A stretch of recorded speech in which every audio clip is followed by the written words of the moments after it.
All right, good evening, everybody. We are now recording, and we are meeting tonight with David-Rubin. And David has been a museum curator, let's find out. I was going to say for a long time, but I don't know exactly how long. 35 years. 35 years? 35 years. But you're only 48. How have you done it? I started in 1977. All right, well, wait. Let's go back further. Where were you born? Where were you raised? I was born in Los Angeles. I was raised in the San Fernando Valley of Los Angeles. Did you grow up with a fantasy of being an artist before you decided to get into curation? Well, that's an interesting question because, as you probably know, Paul, I actually have recently been showing my artwork. I've been drawing my whole life. What I do in my own artwork is drawing, but it's not really my main vocation. I did get interested in art at an early age. I drew a portrait of my mother when I was 11 or 12, I think, and everybody, was jazzed that it looked like her. So I took some art courses in high school. The second semester, I had a terrible teacher who turned me off to the whole thing. So in college at UCLA, I actually was a philosophy major, but I was taking art history for fun. And I got discovered in a Chinese art history class because I correctly identified an unknown as a fake. And I was the only one who got it, and that sort of set me on my path. Not to contemporary art yet, but it set me on my path. That's fascinating. Where was college? UCLA, undergrad. And because of that one incident, it changed my life.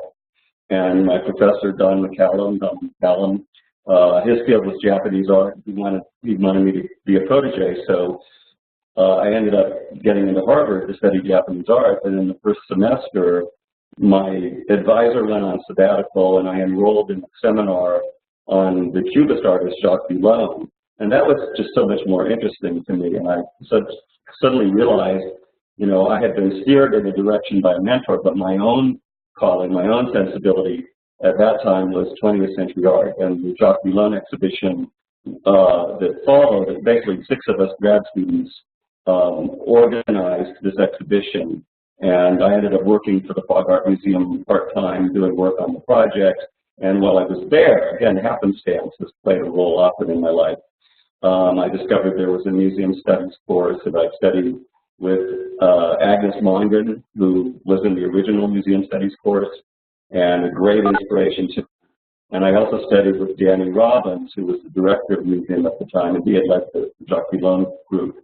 And for his class, I gave a seminar report. I chose a topic from the list on the relationship between the museum and the living artist. Never realized it at the time that that's what I was going to do. But he said, study the irascible 18. So I studied the 18 artists who picketed the Met, Pollock, Rothko, Newman, Gottlieb, all of them. And that was the first inkling I had of how important artists are to the life of a museum. Wow, that's fascinating. All right, so the entree or the move from being in college to a job in the field was pretty seamless?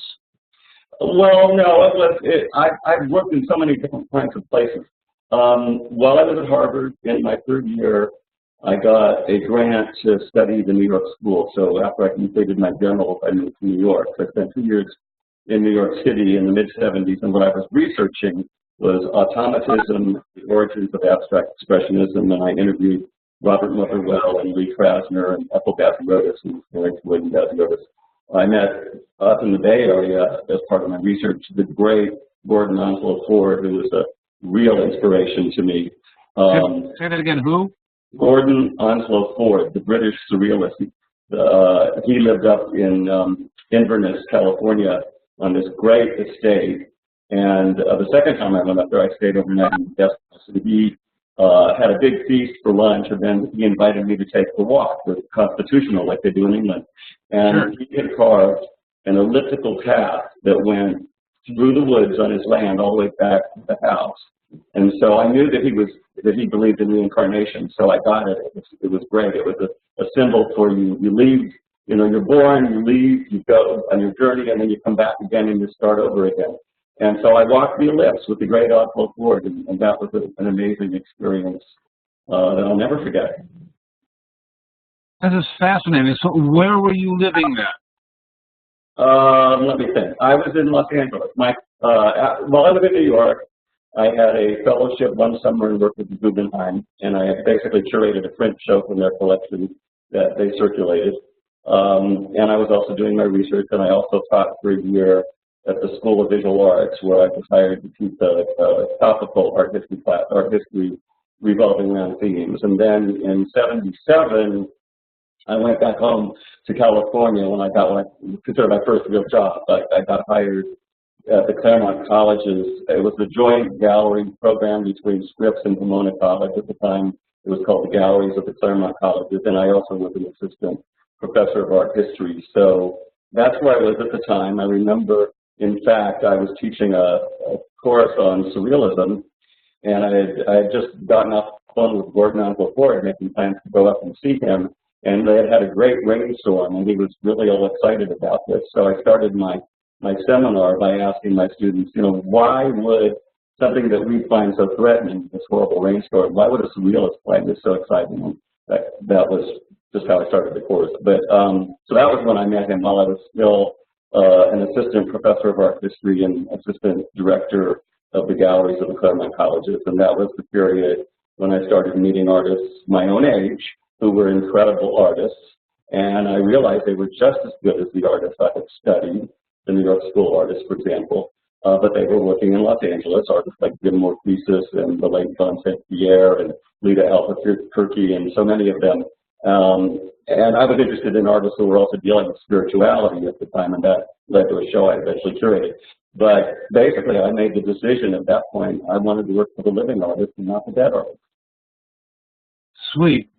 My sense is, what you described of your education and what you focused on in the early years seems sort of cerebral. And my sense is that your curation is more hands-on and participatory. Is that an accurate description? Well, I don't know if I would call it participatory. I mean, yes, I have relationships with artists, if that's what you mean. And, my favorite part of being a curator, obviously, is spending time with artists and doing studio visits and things like that. But I would say my approach to curating is narrative. I want to tell a story. I'm very committed to educating and enlightening the general audience. There's nothing more exciting than when the light bulb goes on and someone really gets the art for the first time. I look at contemporary art as a language, like a foreign language, and my job is to make it accessible. So I sometimes take heavy-duty content, but I present it in a way that hopefully will be very user-friendly. And the most success I've had with that has been with thematic exhibitions with, I would say, the two most successful. One was Old Glory, the American Flag of Contemporary Art, which created a huge national controversy in Phoenix in '96 when I was at the Phoenix Art Museum. But the one that was the longest running show I ever curated that toured to 13 museums was right after that. Well, actually, it was going on at the same time, but I started working on it right after Old Glory. And it's called It's Only Rock and Roll Currents in Contemporary Art. And that was the perfect vehicle to take this language of contemporary art and get the everyday person, to look at it and to think about it and to react to it and to enjoy it. And I have to say, my older brother from the San Fernando Valley, who's not into art whatsoever, has no clue, about the world I'm in. He likes rock and roll, so he came to Phoenix to see the show. That's cool. One of my pet peeves, I'm not going to say. One of my pet peeves is curators who use artwork to fulfill their own theory, or that they posit something and then they take artwork that they think fulfills that, which likely has nothing to do with the artist's intent. And there. My ideas are generated by my observations of what's going on in contemporary art, the art that I see. The way the rock and roll show came about was this. I was working in Cleveland at the time, what was then called Cleveland Center for Contemporary Art, now MOCA Cleveland. And the Rock and Roll Hall of Fame Museum was under construction. And they asked if they could borrow our gallery space to show their Janis Joplin memorabilia. So we said, sure, we let them use it. They had a press conference. Big Brother and the holding company was there, you know, and they brought the media. The TV cameras were there, and I'm sitting there, or standing there, watching this, scratching my head, thinking, why don't we get this kind of coverage for what we do in this space? And then all of a sudden, I got this idea to do a show about how rock and roll has influenced contemporary art. But the idea was generated because three artworks or three artists popped into my head at that moment. The first was Christian, well, I won't say what order, but all three. Christian Marclay, Fred Tomaselli, and Nancy Dwyer had done this amazing installation that I had seen at Josh Bayer in New York based on Aretha's Respect. And I thought, wow, there's something to be unearthed there. So there's no theoretical idea behind it at all when I get an idea. When I lived in New Orleans, when I worked at the Contemporary Art Center in New Orleans, I just started noticing a lot of artists were doing bird imagery. And then I realized, well, geez, you know, New Orleans, that's where Audubon lived. So what a perfect show to do here. And so I assembled, you know, a show. So it starts with what I observe in the art, and then I go out looking for more. And that happened. Certainly my psychedelic show, Psychedelic, Optical and Visionary Art since the 1960s, which I curated here in San Antonio. I mean, that idea was generated by the Frank Stella painting in the San Antonio Museum of Art. When I first got there, I looked at this painting. It's painted in fluorescent Dago colors, double scramble. It's, in my opinion, Stella's greatest painting. And, you know, I said, that's the most psychedelic Stella I've ever seen. Right. And so it was, again, you know, free association. My mind started thinking about Fred Tomaselli came to mind again, and all the others. And so, you know, I went out looking for it once I had the idea. But I always start with what I know. And for example, you know, the visionary artist, Alex Gray, who really doesn't get enough recognition in terms of what he really deserves. And, you know, and I've known his work since the 80s. So I start to work with what I know, and then I go out and I look for more. And as it just happened, when I went to the Miami art fairs at that time, everything I saw was this psychedelic sensibility. You know, that's where I found the work of Gordon Chung. That's where I found the work of Zachary Walwood. I mean, it was a gold mine. So somehow I observed it, then I went looking for more, and the show came together. Yeah, but I get the sense that you are always serving artists and that you are a servant as opposed to using artists and having them serve you and your mission.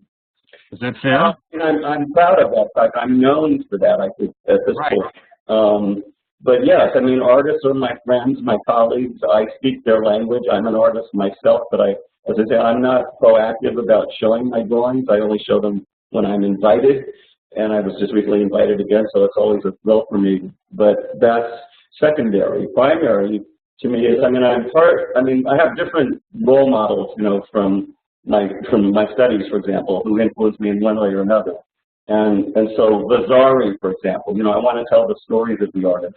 Clement Greenberg, I mean, he had a vision, even though it doesn't hold up, but the idea that, you know, he saw something that, you know, in art that he wanted to recognize and support. And the first time I did that was in Los Angeles. I alluded to it briefly. There were a number of artists who were dealing with spirituality in their work in a way that was steeped in Judeo-Christian traditions, but it was really contemporary.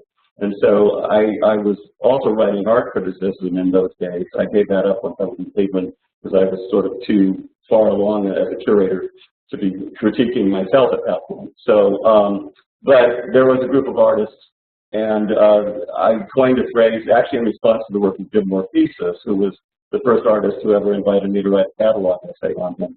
And I called it spiritual expressionism because I felt it had the expressive impact of expressionism, but the iconography, the imagery referenced in one way or another spirituality. And then I curated a show when I was still at Claremont called Contemporary Triptychs, because I kept noticing artists were working tripartite in a lot of different ways. It wasn't all spirituality. There were abstract triptychs and whatnot. And then I noticed after that artists were working with the cross. So I had an idea that it took 7 years until I was in a place where we had the budget and the space for me to do it, and that was Cruciform ED, which was a huge show of images of the cross in contemporary art, which of course I included Jim Morpheus and Peter Liashkov, who had been in my earlier explorations of that theme. So I mean, I consider myself a scholar, But I want to tell the stories in a user-friendly way and make it interesting and exciting for people. So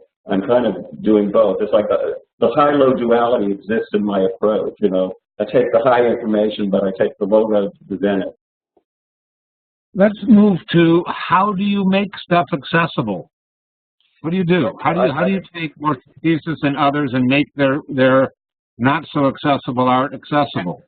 Well, of course, one key to, in my opinion, is the installation and the way you present. I mean, going to an exhibition is a journey, and you know, the curator can make or break the experience for the visitor. I've seen a lot of shows that are fragmented and disjointed, and you don't know whether you're supposed to turn left or right or go straight ahead, and then you don't understand the juxtapositions. I mean, I'm always looking for relationships among artwork. So if you see works that have a connection and then you juxtapose them, you know, so on one hand you're visually presenting the relationships, but then you go beyond that with your didactic materials. For example, in my most recent position at the San Antonio Museum of Art, you know, one of my first assignment really was to reorganize the presentation of the contemporary collection. So I did just that. In fact, one thing that I'm proud of doing is when I arrived there, all of the Texas artists had been relegated to a separate gallery. They had been marginalized, and the previous curator called it the Texas Gallery. Well, how insulting to an artist to be relegated to your geographic location and not appreciated for the work that you do. So I undid all that, and I did a roughly chronological, but also partly thematic, based on, you have to take into account, of course, the architecture of the space that you have available, because you want the art to look great. It needs to relate to the architecture. That's one of the things I think, whether it's conscious or unconscious, I'm always observing the proportions and the shape of the work to the shape of the wall, so that it's not going to feel awkward. If the work is poorly installed, it creates a kind of feeling of discomfort. So the visitor's going to think, well, this is not great work, because they're not feeling good about it. But in fact, the reason they're not feeling good is because the space feels awkward. So, you know, if everything, like when you're making an artwork, if everything gels in the installation, and, you know, and then there's all these interesting relationships that, as my job as a curator, is to find those relationships, to make them visible, and then to explain them in brief, you know, commentary on labels, or now we use cell phone tours and other methods. But you know, my label copy is brief. I don't use art forum jargon. You know, I want, you know, my brother to understand it. You know, people who grew up in the valley where I grew up, who didn't have art in their lives, I want them to get what I'm trying to convey to them. So it's a combination of things: presentation of the didactic material. You know, if you have the budget, you can do more things with technology now. I like to put reproductions on labels to make a comparison to something, whether it's like Eric Parker. We acquired an Eric Parker painting, and one of his influences was Mad Magazine. So I pulled an image, you know, from Mad Magazine on the label so that the everyday visitor could understand where the artist is coming from. I have so many things to say. I used to try and install exhibits the way you did when I had. I can't hear you. And what happened? Solved. Oh, now I'm sorry. Oh, and so I would try and, you know, install an exhibit so that there'd be an overall synthesis to the whole exhibit, and it created a beautiful symphony. And then I realized your sound keeps fading out. What's that? I can't hear you. But now I heard you. Oh, I'm sorry. You know, then I noticed another gallery that would usually hang things next to each other so that the relationship was garish.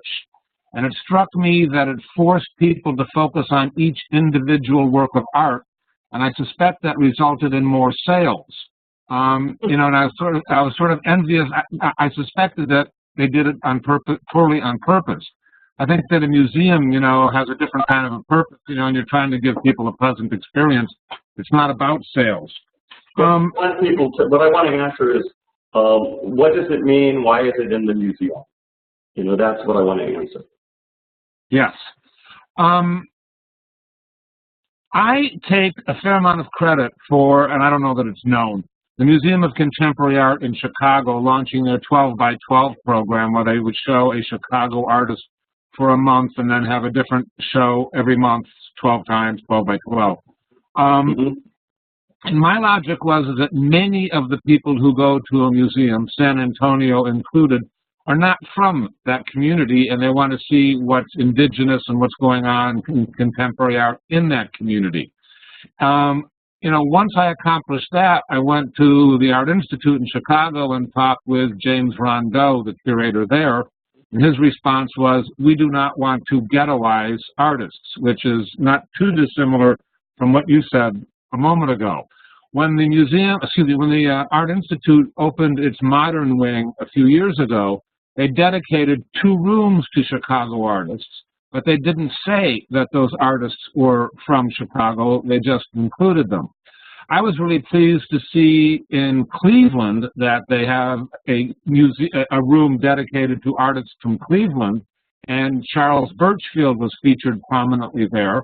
And I didn't know that Birchfield was from Cleveland, and that improved my opinion of the city to know that an artist of that vision had come from there. So I want you to explain your opinion further, or you know, where you stand on this. Well, I mean, I think that's all. I think it's fine, but I also like to put the, you know, like what I did at SAMA was I put the San Antonio artists right next to artists from elsewhere, because my view is that contemporary art is a global language, and oh dear, my cat is just coming in. I can't talk to you right now, sweetie. She's very old. She's 18. But anyway, I mix them in because it's a global language. I mean, my view is that contemporary art is a universal language. We live in the age of the internet. Sometimes it's true. There's art that relates very specifically to a geographic location, and so you might want to do a little project about that and make it clear that that's what you're doing. But I think wherever the artists live, they're all contributing to the same universal gumbo of contemporary art. So, you know.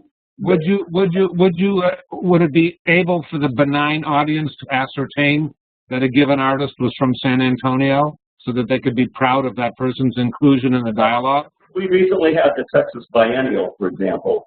So the way that I had SAMA participate in the Texas Biennial, because we really weren't in a position to curate a special exhibition, was we put up a special with the Biennial logo, you know, above the labels of all the Texas artists.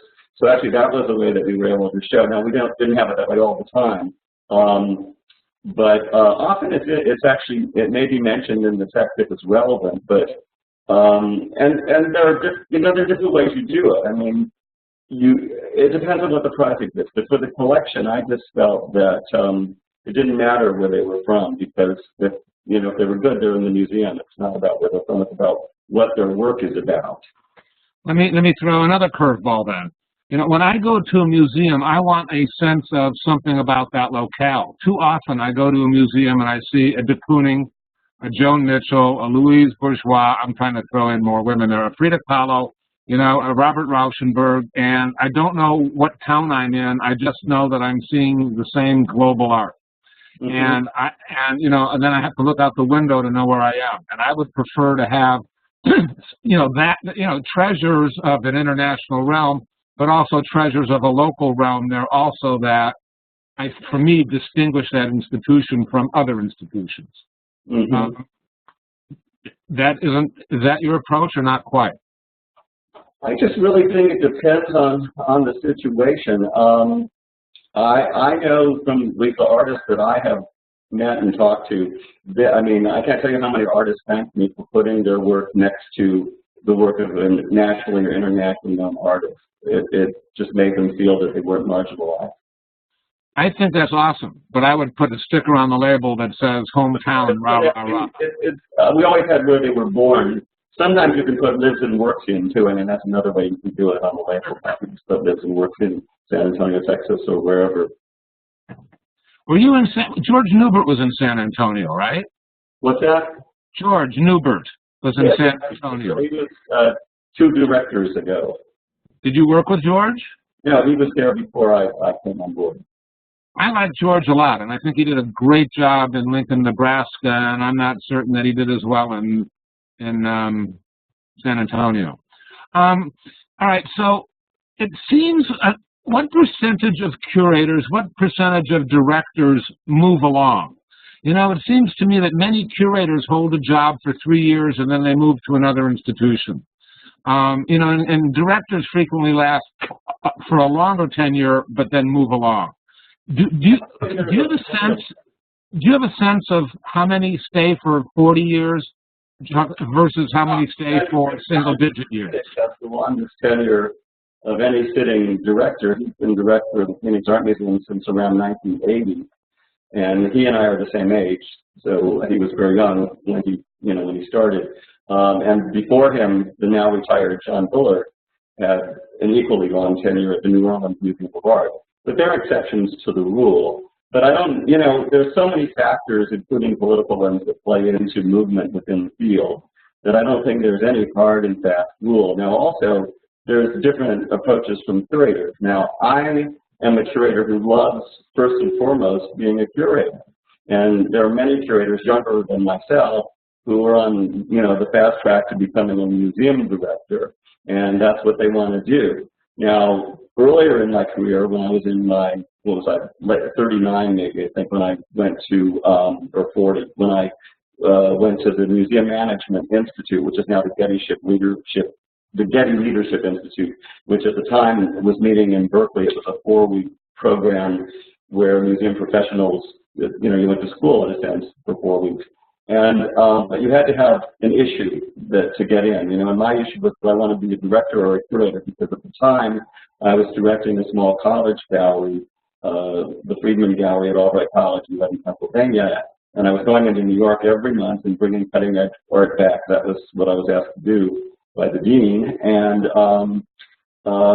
so I was curating all the shows or bringing in shows, and I was also running, it was a small gallery, though, it wasn't like directing the museum. But I sort of knew the answer from the start, but I wanted to get into the program, so that was my issue. And after going through the program, it just confirmed and validated.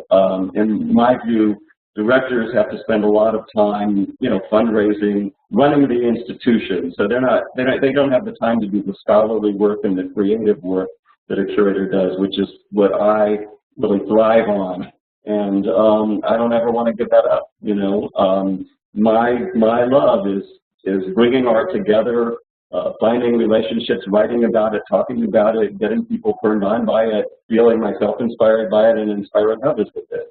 And the director doesn't get to do that all that often. So I am a, you know, confirmed curator, and you know, and I have always held curatorial posts, even though in 1 or 2 points, you know, times they had director in the title, but I was curating. All right, but how often would you be involved in fundraising? Well, a curator has to be involved in fundraising. There's no question about that. For example, when I directed the small college gallery, I did an awful lot of grant writing, but there I was under the umbrella of the college. So when you're under the umbrella of the college, there's already a certain amount of funds committed, but I worked collaboratively with a really excellent grant writer, I remember in those days. Whenever, at any institution I've worked at, when it comes to grants, the curator is the expert witness who usually drafts the copy for explaining the project and, you know, what the project really is. Donors, though? Yes, of course. When you're working at larger places, which I have been in the last number of positions, you definitely interact with donors, you interact with collectors.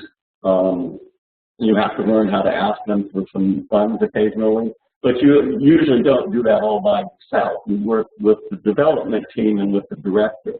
So, I mean, the director is the main person and the development director also at a large institution. I mean, those are the two individuals who are chiefly responsible for fundraising. The curator is brought into it.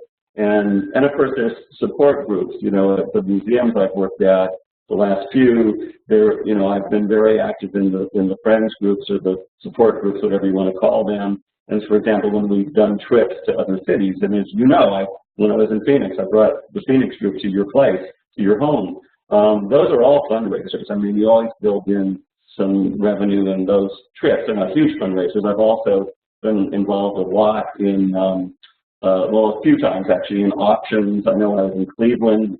They did several auctions there. And silent auctions are very common. And I've organized silent auctions for different institutions in New Orleans. There, my support group was a committee of artists. They called it, and it's interesting, in New Orleans, the artist is called visual artist because it's such a music town that they distinguish. So I had the Visual Artist Committee, and they were so incredible. And, you know, when I came there, you know, my job was to, in a sense, and it seems to be happening everywhere I go, I have to reingratiate the artists to the institution. I usually end up in places where the artists are disenfranchised, and I am able to re-engage them. But with my committee, you know, we did a big fundraiser. I didn't want them to, you know, spend money on fancy invitations, so I said, let's call it a no-frills auction for the visual arts. And so that was exactly what we did, and we spent very little money on you know, fancy stuff. The artists went out and got food donated. We did have some board folks who helped us in some areas where we needed help. We had both a live auction and a silent auction, and of course it was a mix of nationally known artists, more of them in the live auction, and local artists in the silent auction. And we made, I think, $95,000, and it was quite thrilling. And then after that, we did, I think, twice while I was still in New Orleans at the Contemporary Art Center. We did, again, with the artists really helping me. We did, what do we call it, postcard-size artwork, and we got this great Arches paper, and the artists all tore them up into postcard size, and we gave artists like 5 of these to make little artworks. And it was great, and it wasn't, I mean, we weren't the first ones to do this. This is the format someone knew from elsewhere. But it worked really well. It didn't make, you know, as much as the big auction, but it also was a way to raise revenue for the CAC, and it's very successful. Do you think most curators move to a new position because they see possibilities for themselves? Or do most curators move to a new position because there's a new director who wants their own people? Why do curators move? It could be either. I've had both happen to me. You know, it's the nature of the beast. And so, you know, I'd say it's both. I mean, I'm a living example. I've had both happen to me. And, you know, I just look at it, sometimes the universe throws me a curve, sometimes I throw the universe a curve, you know. What's your thought about directors? How much business acumen should they have? I mean, if someone came to you as the former president of Kraft Foods and has, you know, theoretically been interested in culture, could that person be a good museum director, or should the museum director mandatorily have an art background? Again, it's a combination. I mean, I think the ideal situation is where, you know, someone is savvy business-wise. This is why they have things like the Getty Leadership Institute to teach curators, you know, the business skills. I mean, when I went to MMI, we had this whole thing about selling widgets or something from this book about how to convince people and whatnot, you know. So they were trying to give us art-trained folks business training. So at the same time, you know, maybe there needs to be something to give the business folks more art background, or I don't know. But I think if you come in with only business knowledge and no understanding for the art, I mean, how can you sell the product if you don't know what the product is, or if you don't understand the product? So, but there are directors like that, are there not? Yeah, I think they've been very controversial from time to time, you know, and they haven't really succeeded necessarily.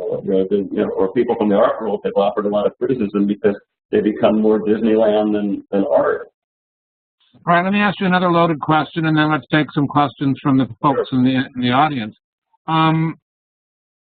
Money and, I mean, so that a donor is particularly interested in R.C. Gorman and wants you to do an R.C. Gorman retrospective. And they're going to give the institution a lot of money. What do you do? Well, I think you have to be very tactful no matter what you do, and I think you have to weigh both, you know, both parts of it. First of all, I mean, this is an artist worth doing it for that you've mentioned, so, you know, I would say probably go with it. But if it was, all right, wait, you know, well, okay, no, but I mean, no, I mean, I can tell you from personal experience working with directors and curators, if there's a really strong feeling from the creative side and or the scholars, resident scholars, whatever, that this is not worth doing, you don't do it. Although I've also seen directors who, I mean, they consider it like they're whoring themselves out, that they do it because they know, you know, they need the money for the institution so badly, or they need the legacy, you know, they need that donor to put them into the museum in their will, that they'll do it. It's a tricky call, and I don't think there's one answer to the question. I think you have to look at, okay, you know, can you justify doing this show, and then look at the reasons. And some of the reasons are based on the merit of the show. Some of the reasons are based on how is it going to further the goals of the institution. And if you do opt for that second one, can you do this without compromising the integrity of your curatorial and aesthetic vision? So there's not one answer. You have to weigh it. You have to come to a conclusion. Essentially, a degree of impurity is okay. It depends on the individual and the institution as to where the line is drawn. I think you have to look at both the mission of the institution, you know, I mean, that's the bottom line for, I mean, when you write strategic plans, you know, or like I've done 3 now museum assessments for the museum assessment program where I go to another institution and, you know, look at what they're doing and give them feedback. And, you know, the bottom line is, does it fulfill them, is it in line with the mission of the museum? If it's not in line, if you can't find a way to rationalize it, even that it's in line with the mission of the museum, well, then you better not do it.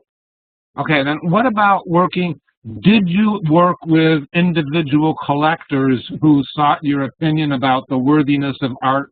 You know, did you serve as an art consultant? Would you serve, have you served? I know some curators have done that, I have not. I mean, on occasion, the collector might ask me something, you know, if we're looking at work in a show or something, but no, I have actually not done that kind of consulting. But many others, I think the majority do.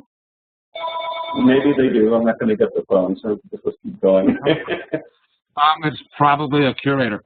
No, it's T&T. I just like. Wise choice. I forgot where, I got more questions, but I forgot where I was going to go. Valerie, your turn. Go ahead, Valerie. Do you remember your question? Your hand's been up for a while. Yeah, it's something like, you know, I'm getting a vision of, well, you know how we are beginning to talk about one's art practice, and it can be inclusive of many things and go in different directions.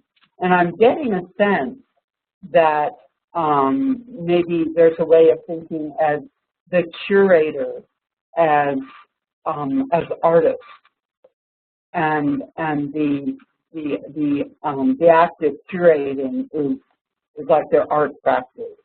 Does that make sense? Yeah, I can't say that of every curator, but people have told me that about my approach for as long as I remember. And so certainly when I'm installing a show and I want all the parts to fit together, yeah, I mean, I view it as an artwork. But I actually just had a conversation with someone last week about this phrase curatorial practice that a lot of younger curators use. And they're all bogged down in theory, and what happens is they're not looking at the art. And so, you know, they do these highly conceptual projects. It's what Paul was talking about earlier. And that's not an artwork. That's an idea governing the form of the show as opposed to the show coming out of what the curator observes, and then the curator's job is to shape it into an artwork. You know, there was a time when the NEA was giving grants to individuals that as an art dealer, I applied for a grant, and that I was doing performance art, was where I figured I felt the closest. And they called me up and they said, "You realize this grant is for artists?" And I said, "Yes, I do." And they said, "Do you realize that the jury is artists?" And I said, "Yes, I do." And they said, "Do you think you should have a grant and we should give you a grant instead of giving your grant to an artist?" And I said, "Well, if you're giving 3, I think I could be the 3rd."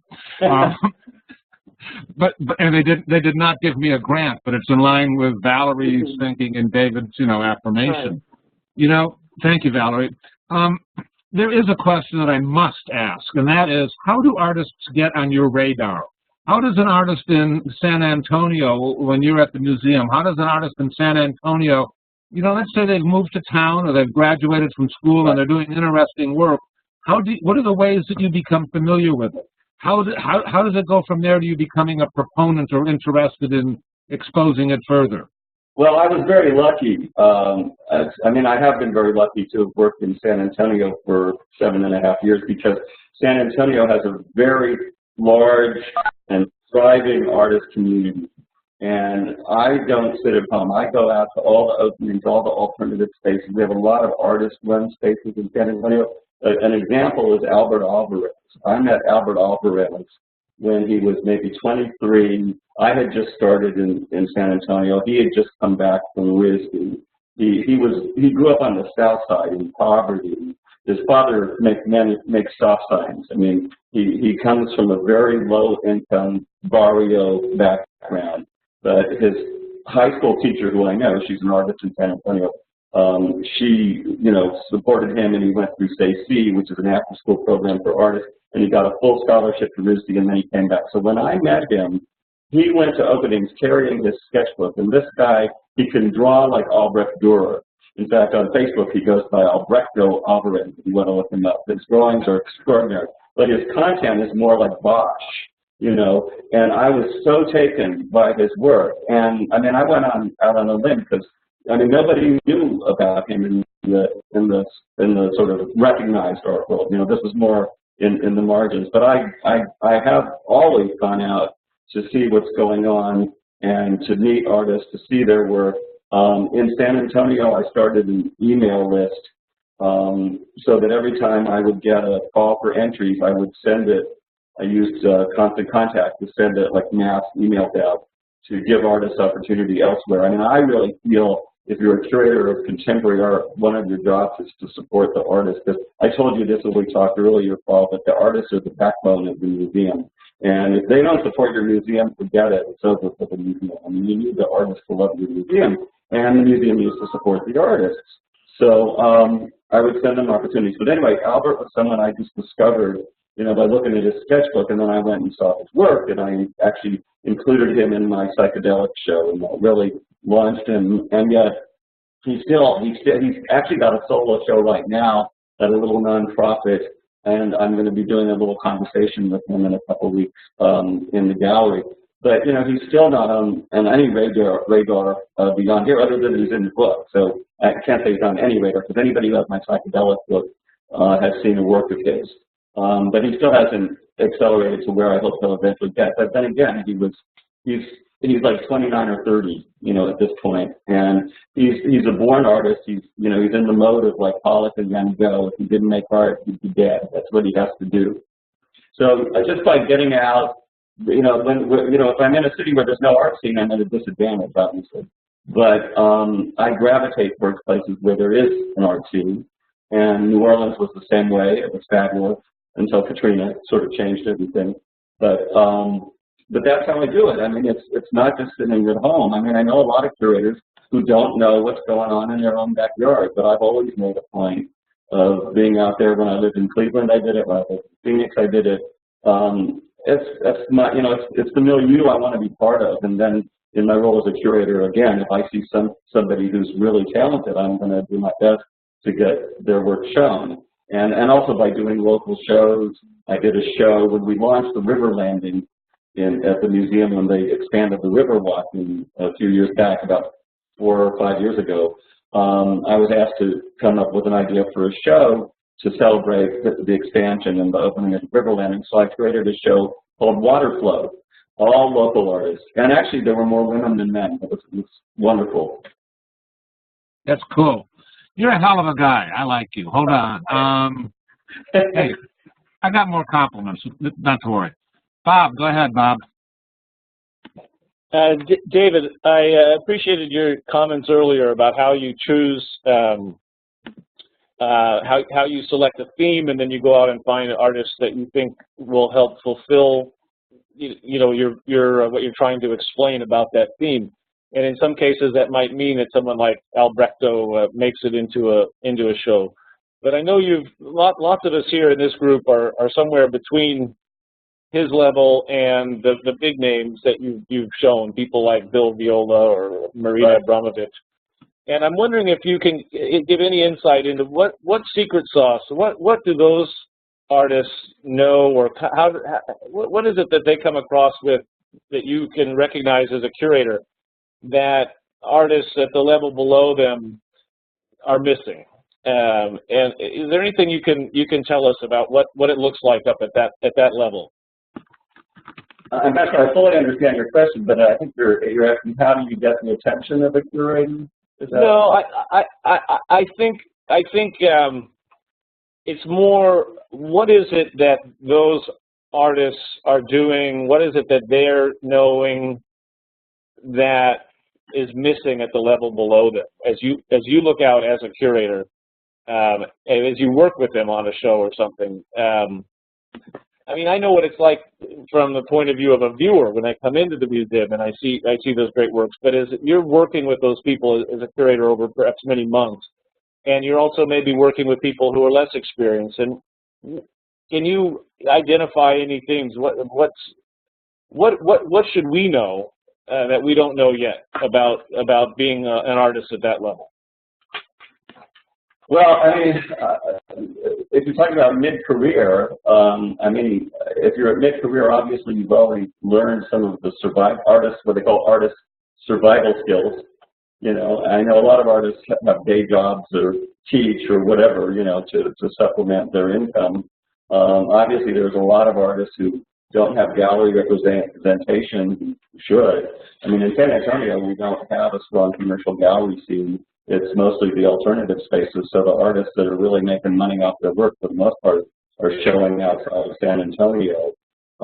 Yet, I know that, I mean, I can just tell you the model in San Antonio is a great model because, and it's not what I've seen in other cities necessarily, but the artists really support each other. Like if someone's an artist, great, welcome to the club. You know, instead of being competitive with each other, they love the fact that they're colleagues, that they're part of the community, that you know, that we're creative people, and that you know, we just love being creative people and living a creative lifestyle. And there's no one answer to how an artist is going to survive. Because I mean, again, Albert Alvarez, man, he underprices his drawings. I keep telling him, you know, he could get more for them, but at the same time, he's selling a lot because he's selling them for so cheap. You know, and I mean, he has no money. I mean, I think he still lives at home with his mother, but he's got a studio, thank God, and he sleeps half the time in the studio. You know, mid-career artists, I think, you know, at your level, have figured out how to survive already.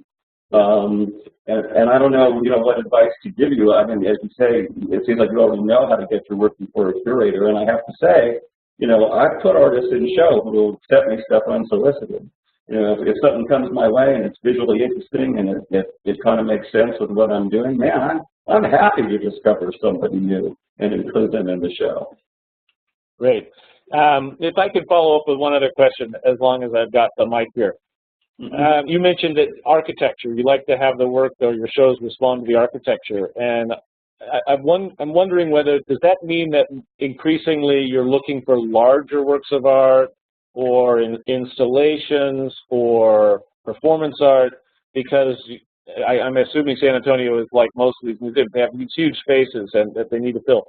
And if that's true, where does that leave the sort of art object anymore? You know, as it happens, the space I was given at the San Antonio Museum of Art is a nightmare for a contemporary curator. It's an old building that was renovated. And it was a brewery, actually. It was the Lone Star Brewery, and there's a forest of columns in the space. So the space I was given for the collection had a forest of columns. I mean, it was already being used for the collection, but they were not large galleries. What I did was I built a diagonal wall that masked some of the columns and maximized the amount of wall space. So actually, I had to work in a very cramped space. What I was referring to is that when you are laying out the work, you need to take into account the proportional relationship between, say, if it's a painting, you know, between the shape and size of the painting and the wall it's hanging on. Too often, I see stuff where it's awkward because it's too big for the wall, or it's too small for the wall, or it doesn't echo the shape of the wall, or whatever. So that's kind of what I meant. And I do it intuitively, but it's just making sure that things feel like they're cemented rather than, you know, disjunctive. Got it. Thank you. Do you have did you have mentors, and do you mentor other curators? Yes to both. I would say, well, at Harvard, David-Rubin was a great mentor. Agnes Martin, too, mentored me in a way. Yeah, she was very inspiring. When I was at the Claremont Colleges, David Stedman was the director there. And I remember, I mean, I was 28 when I started working there. And I remember after about 3 or 4 years, he moved on to the Chrysler. But while he was my boss, every Monday, I could come into his office and we'd sit and we'd kind of have a little chat, and he just encouraged me, you know. And so, you know, and then artists have mentored me, I think, from time to time, maybe through friendships, you know, and just informal conversations. But I find myself mentoring younger artists like Alvarez. There's another young artist in San Antonio who's actually deaf from birth, named Raul Castellanos. And he has a show right now at Arte Gallery, A-N-A-R-T-E, if you wanted to look him up. He's on Facebook as well, Raul Castellanos. And he is so challenged. He's deaf, he's bipolar. You know, he's had a rough time compared to most of us. But he's like Albert in the sense that he's a born artist. He does a lot of, his best work are the large assemblages where he takes all kinds of stuff. He loves to recycle stuff into art. And he just can, you know, make order out of chaos. When I first saw his work, he had done a series of assemblages that he sprayed in gold, and it was like Bernini meets Schwitters, you know. And so when I see someone who's talented like that, and particularly Albert and Raul, both, you know, having come from disadvantaged origins, I do my best to turn them on to, you know, to teach them about art history a little bit and stuff that will help them, you know, move forward in what they're doing. Did you have much interaction ever with Walter Hopps? I met him only once. When I was in Phoenix, we had Jim Ballard and I had lunch with him. But of course, I, you know, admired his work greatly. I curated Jay DeFeo's first retrospective back at the San Francisco Art Institute in '84, and of course, she talked a lot about Walter Hopps. So I knew of him by reputation, and I did have the pleasure only once of meeting him. Yeah. I went to dinner with him and 3 others one night and spent 5 hours talking, and the stories that he told were just amazing. What an amazing character. Keith, you have a question. Go ahead, Keith. Hi, David. Thanks a lot for taking time with us. By the way, I'm a product way back when of the San Fernando Valley, too. Oh, wow. What high school did you go to? Chatsworth. Okay, I went to Birmingham. Okay, very good. Our swim teams probably competed. That was my obsession in those days rather than ours. Right. I lost a few years that way. When you're setting up a new show, you take into consideration several of the factors that you've already mentioned, but you also must have certain expectations with regard to the ability, the preparation, the motivation of the visitors who will be coming. In other words, what do you expect from your brother when he comes to a show? And the second part of that question, how do you deal with the diversity of abilities, preparations, and motivations for people who come into any given show? And number 3, as we set up shows, especially one-person shows in galleries, is it reasonable to make those same expectations, or is a gallery experience different from what you would expect from visitors who go to a museum? Well, I think Paul actually mentioned earlier that a gallery experience, obviously, you know, the purpose is to sell the work, you know, the commercial gallery.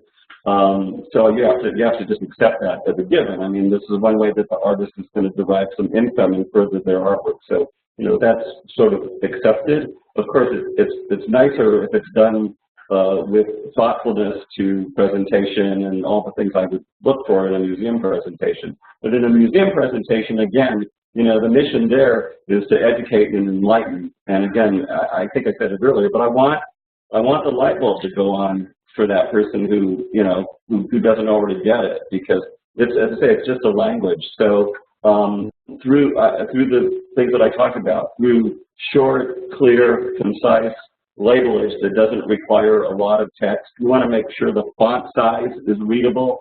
Another thing that I take into account is the level that I hang works at. I really hate when curators hang work too high.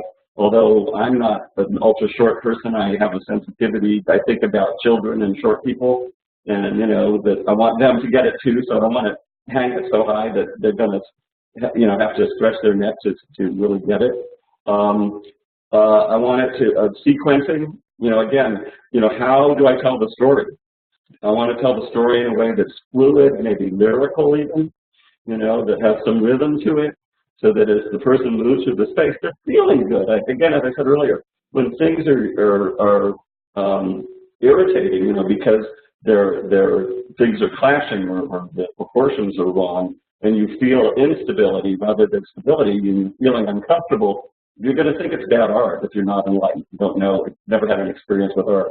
So I want people to enjoy the experience. I want them, I mean, the ideal situation is have a great experience. You know, I mean, the psychedelic show that we did, I mean, the gallery where I installed the pioneers, I mean, I could feel the heat when I was in there. I mean, we had Richard Anaskevich, Vazzarelli, Stella, Alex Gray, Fred Tomaselli, Robert Williams, Larry Pittman, and maybe a couple others. And I mean, the color was really intense, and I wanted that to be a really strong sensory experience, because that was the point of the show. I was defining what I call the psychedelic sensibility, the aesthetic sensibility. So I put all the really hot stuff there, but it was there because it was the pioneers. I mean, that was the reason for putting them together. But then every time I walked in there, I mean, I got the point just by feeling the heat of the color. So, you know, again, how you present it can really make or break the experience. I understand what you're saying. The artwork is important, and then the way that you display it's important.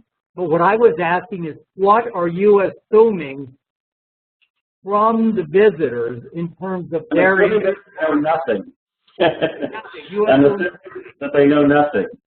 And hopefully the people who know something will have the advantage. But, you know, as a museum curator, my job is, you know, I have to assume they don't know anything about this. And so it's going to be their first time experience, and that's why, in fact, I have to tell you, I had great advice from Michael Fried when I was a student at Harvard. You know, I have to say, I'll tell you what the advice is in a second. He did not practice what he preached as a writer, as you know, his writing. But he said to me, when you write, it has to make perfect sense to someone who knows absolutely nothing about your subject. And that has guided me my entire career. I hover intuitively over my words because I want to be really precise and clear. I don't want it to be confusing. I want people to get it easily. Thank you.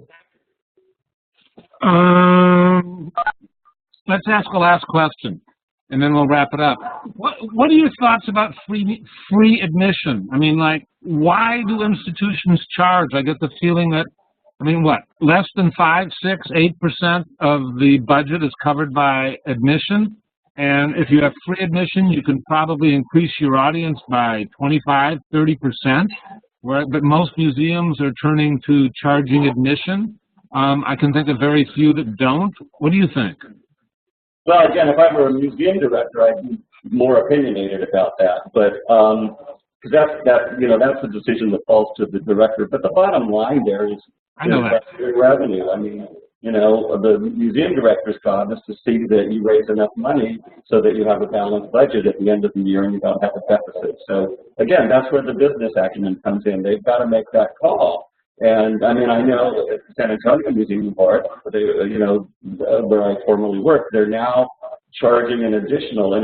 I mean, members get in for free. So by charging admission, it's also one way to sell memberships, because if you buy a membership, you get in for free anytime, any day of the year. So, and again, the membership revenue helps boost the income. And by the way, that revenue goes for the operating expenses. And of course, no donor wants to fund operating expenses. They want their name behind an exhibition. So that's what the director will be thinking about when the director makes that decision. As a curator, I'm glad I don't have to make that decision.